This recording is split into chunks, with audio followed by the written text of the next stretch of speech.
Trata-se do cidadão Maqueto António, de nacionalidade angolana, que tinha em sua posse mais de 5 milhões de dólares. Já o cidadão Jean Nanguebele, do Congo Democrático, fazia-se transportar nesta viatura com cerca de 600 mil dólares. Foram detidos cidadãos Maqueto Antônio, de nacionalidade angolana, na posse de 5.299.469 dólares americanos.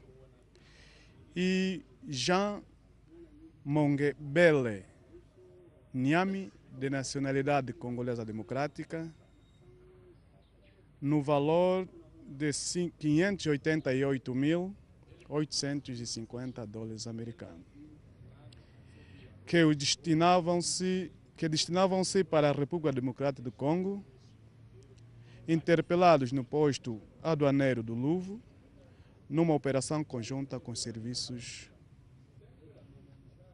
aduaneiros das alfândegas. O contrabando de combustíveis na via fluvial do Rio Louvre também é prioridade da polícia no Zaire. Tem maior incidência na orla fluvial, isso é no município de Soio, para a travessia à RDC. Durante os últimos meses, foram apreendidos pela Polícia Nacional mais de 170 mil litros de combustível transportados em pequenas embarcações.